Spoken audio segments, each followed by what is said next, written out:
여러분 안녕하세요. 전산회계 운영사 상급 실기편입니다. 연구 문제 세 번째 시간으로서 결산 정리 사항이 되겠습니다. 교재는 153페이지가 되겠고요. 출제 범위는 회계원리 부분이 되겠습니다. 문항수는 5문항이 되고 있고요. 총 20점, 그래서 각 4점씩 출제 점수가 이루어져 있습니다. 이때 사용하는 프로그램의 메뉴는 일반 전표 입력, 일반 전표 입력에는 수동 결산을 할 거예요. 수동 결산 이러면 그렇죠. 컴퓨터가 즉 회계 프로그램이 자동으로 전표를 발생시키지 못하는 부분에 대해서는 수동 결산해요. 그래서 여기에는 손익의 정리 정도 이런 것들이 들어가도록 하겠습니다. 결산 자료 입력은 이제 자동 결산을 하기 위해서 필요한 거예요. 자동 결산은 뭐 매출원가를 산정한다든가 뭐 감가상각비를 계상해서 한다든가 대손상각비 이런 것들 해당이 되겠습니다. 원가 경비별 감가상각 명세서를 통해서 그렇죠. 감가상각비 계상을 결산자료 입력으로 넘길 거거든요. 요런 메뉴, 그 다음에 합계잔해시산표, 재고자산 수불부를 통해서 마감을 하고 나면 재고자산 평가 명세서에 기말재고액이 뜹니다. 이 기말재고액을 결산자료 입력에 반영해서 결산을 마무리하는 그런 메뉴들이 사용이 되고 있습니다. 결산 정리사항에서 주의할 사항은 첫 번째로서는 수동 결산은 어디에다 입력한다? 일반 전표 입력 메뉴를 이용해서 입력을 하고 나서 그 다음에 자동 결산을 하는 거예요. 자동 결산을 먼저 하는 게 아닙니다. 그래서 첫 번째 수동 결산을 일반 전표 입력 메뉴에 입력을 하고 두 번째 자동 결산을 결산 자료 입력 메뉴에 입력한 다음에 별표 중요하죠. 반드시 전표 추가를 통해서 일반 전표 입력 메뉴에 자동 전표를 생성시키는 게 결산의 마무리가 되겠습니다. 자, 그러면 문제를 통해서 한번 풀어보도록 하겠습니다. 3. 다음 기말 12월 31일 결산 정리사항을 회계 처리하고 마감하시오. 총 5문제가 출제가 되지요. 첫 번째 문항입니다. 기말 현재 5월 1일에 가입한 영업부 상품 운반용 화물차에 대한 보험료 미경감분 12만원을 계상하다 그랬어요. 5월 1일 날 가입을 했답니다. 그럼 5월 1일 날 전표에 있을 거예요. 만약에 5월 1일 전표를 보기가 힘들다. 그러면 그렇죠. 합계잔해시산표를 열어보셔서 보험료, 즉 비용 처리했는지 자산 처리했는지를 먼저 구분해 주셔야 됩니다. 그래서 비용 처리했다. 그러면 미경과분만큼 선급 비용으로 정리를 하면 되고 만약에 자산 처리했다. 즉 선급 비용으로 처리했다. 그러면 그렇죠. 지나간 기간만큼 보험료라는 비용으로 정리하시면 되겠습니다. 그럼 합계잔해시산표부터 열어보도록 하겠습니다. 또는 5월 1일 일반 전표를 열으셔도 돼요. 일반 전표 한번 가볼까요? 자, 프로그램에 오셔서 회계 모듈의 일반 전표 5월 1일 출금 보험료 해서 자동차 보험료 36만원을 보험료 처리했네요. 그럼 비용 처리했다는 거예요. 미경과분만큼 뭘로 처리해요? 선급비용 처리하겠습니다. 선급비용. 자, 이런 경우에는 자동 결산이 아니라 그렇죠. 수동 결산입니다. 자, 수동 결산. 그러면 직접 12월 31일 날 입력하면 되죠. 자, 12월 31일 전표로 오셔서 차변에 선급비용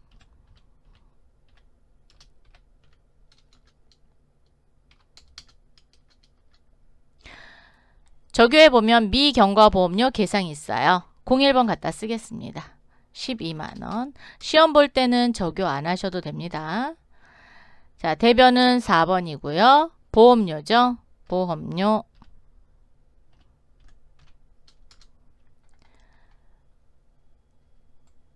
영업부 소속이니까 800분대 보험료로 가겠습니다. 엔터 엔터 엔터.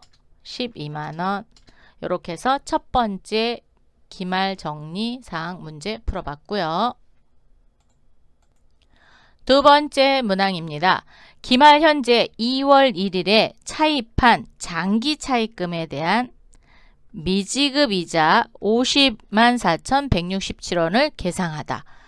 차입금에 대한 이자를 지급을 했어야 돼요. 그런데 올해분, 즉 2021년도분 이자를 지급했어야 되는데 아직 지급하지 못했대요. 그러면 그렇죠.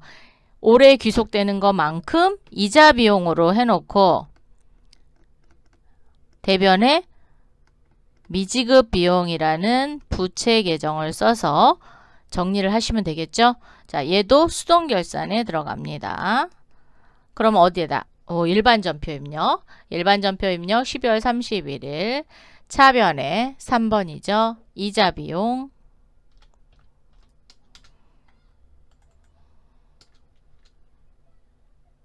차입금, 이자, 미지급, 공의번호로 가겠습니다. 504,167원. 대변에 미지급 비용. 그러면 내년도에 미지급 비용을 지급하면 되겠죠. 자, 엔터 504,167원. 이렇게 정리하시면 되겠습니다. 세 번째 문항입니다. 모든 비유동 자산에 대해 감가상각비를 계상하라. 모든 비유동 자산에 대한 감가상각비는 고정자산 등록 메뉴를 이용해서 끌어오시면 됩니다. 자, 그러면 얘는 자동으로 결산을 하면 되겠죠. 그래서 얘는 자동 결산 할 겁니다. 자동 결산. 자동 결산은 결산자료 입력 메뉴에 입력해서 그걸 전표 추가하는 걸로 한다라는 얘기죠. 자, 그러면 열어놓을 게 두 가지가 있습니다. 감가상각비 계상을 할 거니까 전체 회계 모듈의 전체 모듈 고정자산 등록의 원가 경비별 감가상각 면세서를 클릭해 주세요. 자, 클릭해 주셨나요? 모든 비유동 자산입니다. 자, 유형자산 총괄 탭에 오셔서 조회 버튼 한번 눌러주시고요. 그러면 건물과 비품이 있네요. 무형자산 총괄 한번 볼까요? 무형자산은 조회를 눌렀더니 무형자산은 없습니다. 그러면 유형자산만 결산자료 입력에 넣으시면 돼요. 전체 메뉴 클릭, 결산재무제표 1에 결산자료 입력 클릭. 1월부터 12월까지입니다. 우리 회사는 상품을 사고 파는 도소매업입니다. 그렇기 때문에 매출원가 451번 상품 매출원가 코드는 입력하지 않습니다. 해당 금액이 있으면 자동 반영됩니다. 그랬죠? 그러면 매출원가를 선택할 필요가 없다는 겁니다. 확인. 그러면 상품 매출원가가 이렇게 나오고 판매비와 관리비가 나옵니다. 여기에 대해서 하시면 돼요. 자, 그러면 원가 경비별 감가상각 명세서에 오셔서 유형자산인 건물의 단기상각비는 60만 원입니다. 그쵸? 자, 60만 원을 컨트롤 C 하겠습니다. 컨트롤 C. 결산자료 입력에 오셔서 감가상각 건물란입니다. 건물란에 컨트롤 V 하면 60만 원이 이렇게 들어와요. 그래서 복사에다가 갖다 붙여넣기 하세요. 왜냐하면 입력하다가 숫자를 잘못 입력할 수도 있거든요. 그렇기 때문에 이렇게 입력하시고 비품 하나 더 있죠. 자, 비품 12만 원 컨트롤 C 결산자료 입력 판매비와 관리비의 감가상각비 비품란에 컨트롤 V 이렇게 해서 두 개 입력을 했습니다. 무형자산은 없었죠. 그렇기 때문에 안 하는 겁니다. 반드시 요거 조회 한번 해보셔야 돼요. 자, 이렇게 해서 감가상각비 결산자료 입력에 반영했습니다. 네 번째 문항입니다. 기말 매출채권 잔액에 대해 1% 대손충당금 보충법을 설정하다 그랬어요. 매출채권은 뭐하고 뭐죠? 외상매출금과 받으러옴을 매출채권이라고 하죠. 그런데 대손충당금 설정액을 만들 때는 반드시 외상매출금 따로, 받으러옴 따로따로 하셔야 됩니다. 더해서 하시면 안 돼요. 자, 그러면 공식을 좀 알아야 되죠. 보충법 공식은 어떻게 되죠? 채권 잔액 곱하기 설정률. 보충법이니까 대손충당금이 있으면 빼면 되죠. 자, 이렇게 해서 설정액을 구합니다. 그러면 매출채권 잔액을 알 수 있는 곳은 어디가 있어요? 오, 합계잔액산표. 네, 맞습니다. 회계관리에 자, 합계잔액산표 12월 31일로 조회하셔야 됩니다. 왜? 결산하는 거니까 12월 31일. 자, 외상매출금 잔액은 9,475만원. 오, 대손충당금 잔액은 없습니다. 그리고 받으러옴은 550만원. 서로 따로따로 한다 그랬죠? 자, 오른쪽 마우스 눌러서 계산기. 곱하기는 D입니다. 소수점은 두 자리까지 하면 될 것 같아요. 그죠? 그래서 0.01 1%니까 그러면 94만 7,500원이죠. 그래서 공 두 개 지운 거랑 똑같습니다. 자, 그러면 결산자료 입력에 이렇게 끌고 오면 이 금액이 끌고 다녀요. 이 계산기는 같이 움직입니다. 그래서 이렇게 해갖고 밑으로 드래그를 하셔서 외상매출금 란에다 94만 7,500원 94만 7,500원 이렇게 입력하시면 됩니다. 그럼 계산기 닫고 이번엔 합계잔액산표 그렇죠. 받으러옴 또 계산해야 되죠. 그래서 공 두 개 지운 거랑 똑같다 그랬죠. 한번 또 계산해 볼까요? 계산기 550만원 곱하기 0.01 55,000원. 자, 그럼 얘를 끌고 가서 받으러옴란에 55,000원. 이렇게 해서 기말 매출채권 잔액에 대해서 자동 결산했습니다.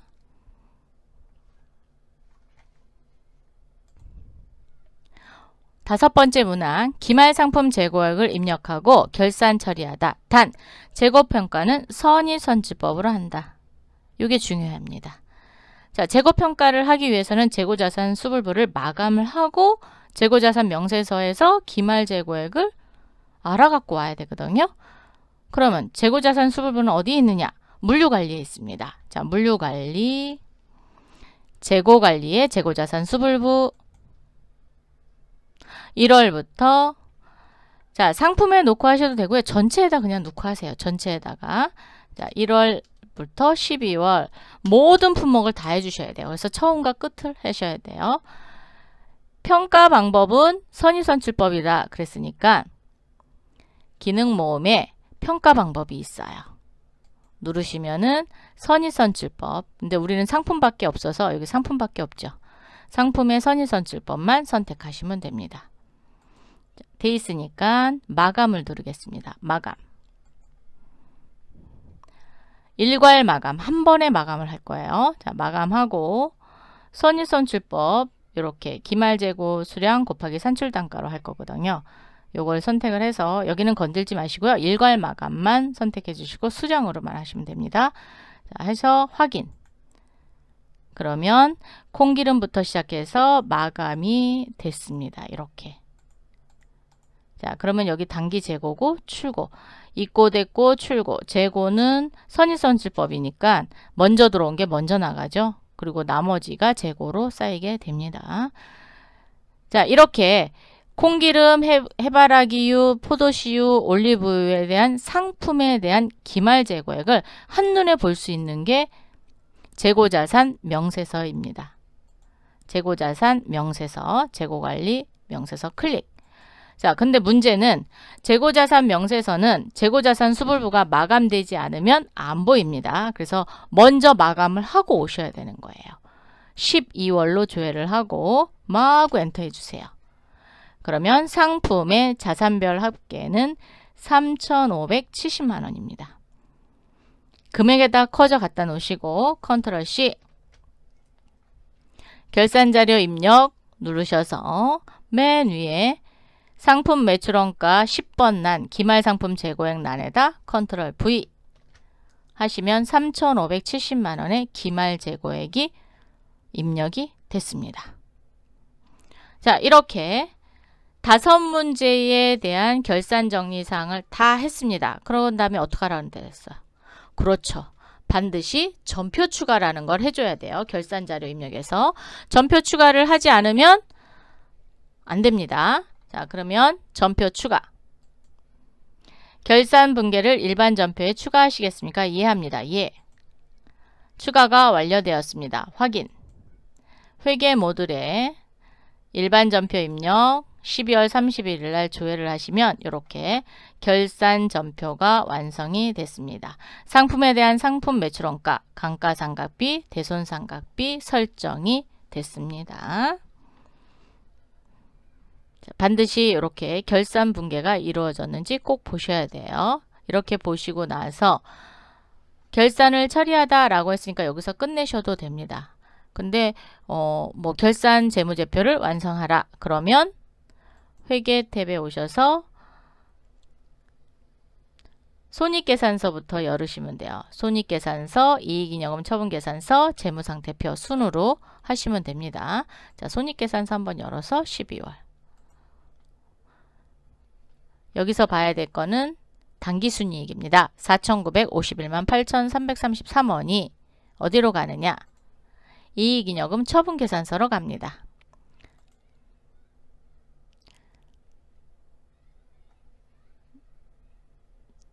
자, 오셔서 4,951만